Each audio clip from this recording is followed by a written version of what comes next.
While he's not as well known to the general public as Sam Cooke, this vocalist was, in many ways, a compatible star whose career was cut far too short by a tragedy like Otis Redding. This vocalist and Sam Cooke was arguably on the same level, but this vocalist had the ability to completely eclipse him. Jesse Belvin is the focus of today's video. Now before we get started, please be sure to leave a like on the video, subscribe to the channel, and push that notification bell to stay up to date. Now without further ado, let's cue that intro.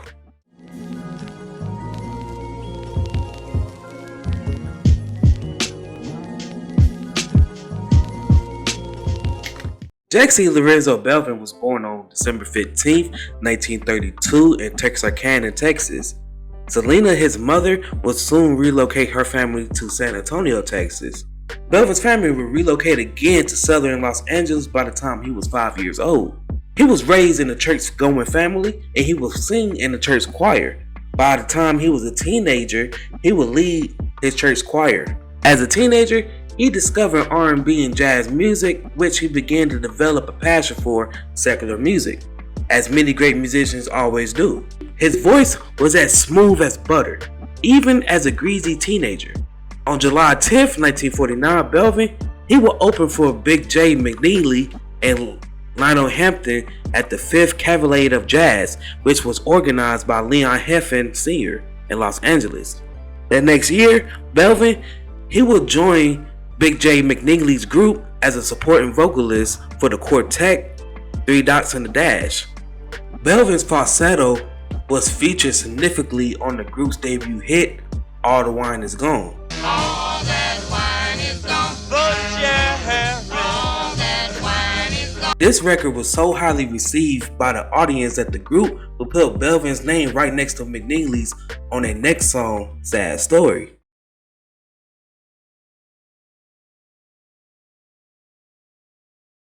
Belvin and his bandmate Marvin Phillips had landed a deal with Specialty Records in 1952. The duo, they would release 4 singles, 3 of which was credited to Belvin, and these was Baby Don't Go, Sitting here crying, trying to cry away my blues. Oh, One Little Blessing, oh, dear Lord, and Love of My Life. you're the heart and soul of my life. The duo's last single had featured Belvin playing on pianos and lead vocals, with Phillips on the saxophone, and this song was Dream Girl. I love the song, Dream Girl. All 4 of these singles was released under the names Jesse and Marvin. Belvin's career appeared to be taking off following his collaboration with Marvin Phillips, but he would soon be drafted into the military. While on leave, he would improve his talents by learning how to write music. He would then write a song named Earth Angel. Now Belvin, he penned this song together after falling in love quietly with a white woman who lived in his neighborhood. This song was later recorded by a group called the Penguins. Earth angel, will you? And this song also became one of R&B's first singles to reach mainstream charts. And this song also became one of the R&B singles to ever reach mainstream charts. In 1953, Belvin, he would marry songwriter Joanne Johnson, and the two, they were going to have 2 kids. Between 1954 and 1955, Earth Angel had sold over 1 million copies. Later, a dispute had ensued over the song's writing credits and origins, which took 2 years to settle. In the end, Belvin, he would earn 1/3 credits of the song, while the Penguins, they would receive 2/3 of the credits, while producer Curtis Williams had received the last portion. Belvin was a prolific songwriter, but his business decisions were a little rash. During the time where tightly guarded copyrights had earned millions of dollars, Belvin, he composed songs to make a quick buck and frequently sold them to others for as low as $100. As a result of this, Belvin, he sold dozens upon dozens of tracks, which he will only get credit for a handful. Belvin had secured a deal with Modern Records in 1956, and unusually while signed to Modern, he would also record with other labels under different names as well as working in the background with other performers. More songs that was written by Belvin was recorded with the group The Clicks, which included Jesse Belvin and Eugene Church. Belvin, he did do some solo work while with Modern, but his most recognized tune with the label was Good Night My Love. Good night, my love. Pleasant dreams. Barry White, then 11, was reported to have played piano on this record, but as I indicated in the Barry White story, which you guys should check out, he disputed this during the 1995 interview. Now this song did become popular because it was used as a closing tune for Alan Freed's rock and roll radio show. In 1958, he would record with the group The Shields for Doc Records. During his time in Modern, he would record 10 songs, but the most popular song that he recorded was Good Night My Love. Belvin, he was on the road again by the end of 1958, establishing himself as a recording artist for several companies such as Night, Chess, and Jamie Records.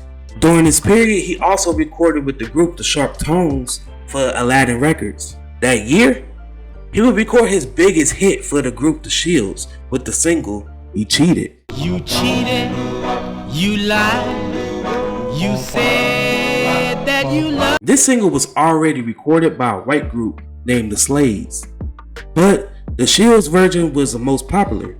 Belvin's career took off when his wife Joanne, a talented songwriter in her own right, had become his manager and took over the leadership of his career. One of her first significant moves was securing him a deal with RCA Records. Guess who was his first big hit after signing with RCA? Guess who? Someone. Now the fun fact about this song is that it started off as a love song that he penned to his wife, but eventually he involved it into a song. In addition, he would release his debut solo album titled Just Jesse Belvin. On this album, he has such a mature and delicate tone.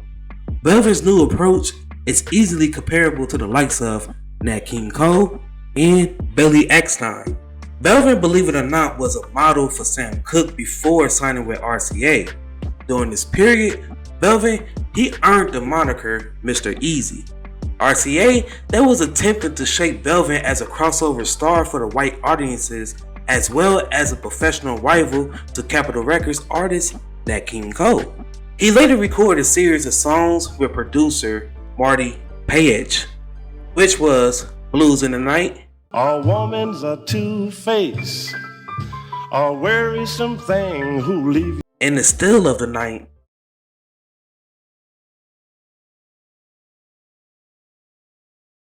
and Making Whoopee.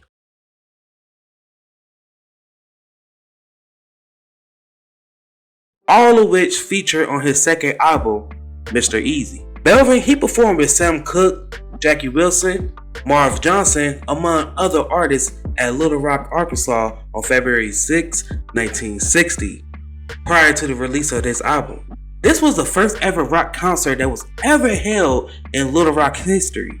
The show had to be paused numerous of times throughout the whole performance due to the audience causing a commotion. Now, I'm going to pause it right here to give you some background information on Little Rock so you can understand the story surrounding Belvin and his wife's death. At the start of the 1957 school year, Little Rock, Arkansas, capital city, was one of the most well-known cities in the country. Why? The governor of Arkansas, Orville Fabulous, stood in front of Central High School doors barring African American students from entering. This was a direct defiance of the court's order to enroll these students, otherwise known as Little Rock 9. Prior to this period, white kids in the southern United States attended schools solely with other white students, while African American students attended their own schools where they was left in very poor conditions with more than 20 students in a very small room. Local governments that managed the schools maintained that the schools stayed separate until federal courts mandated the integration. One of the most well-known stories in the history of the American Civil Rights Movement is the school desegregation case in Arkansas. After this, Little Rock became a symbol of racism as a result. Now, following the concert on a cold night on February 6, 1960, Belvin and his wife was killed in a head-on collision near Hope, Arkansas. Police first thought that Belvin's automobile has been tampered with from the start. Many people suspected foul play was involved since it was believed that Belvin's tires were slashed, as well as Jackie Wilson's automobile, which had flags on his drive to Dallas after the concert. Wilson had told the press that he had his lawyers investigate the situation, but no formal decision was ever made. Belvin, he was declared dead at the site with the couple's personal driver. Joanne, she would later pass at the hospital. At the time of the couple's death, Belvin, he was only 27 years old, while Joanne was only 23. Jesse's mother would raise the couple's 2 boys when Jesse and Joanne had passed away. In 2013, a short film called Mr. Easy was developed on Belvin's life. Now, during my research for this documentary, I discovered that Jesse Belvin is a member of the 27 Club. For those of you who are unaware, the 27 Club has become one of the most mysterious and tragic coincidences in rock and roll history. The term gained popularity after Kurt Cobain's death in 1994, with rock fans comparing his age to that of Jim Morrison, Janis Joplin, Brian Jones, and Jimi Hendrix. While it was remarkable to fans in the early 70s when those 4 visionaries had died within 2 years apart from each other. While Amy Winehouse passed away at the age of 27 in 2011, it drew even more attention to the significance of the age. While the club was originally associated with musicians, it has grown in popularity since many young actors and artists have died from the result of everything from addiction to suicide to very strange accidents.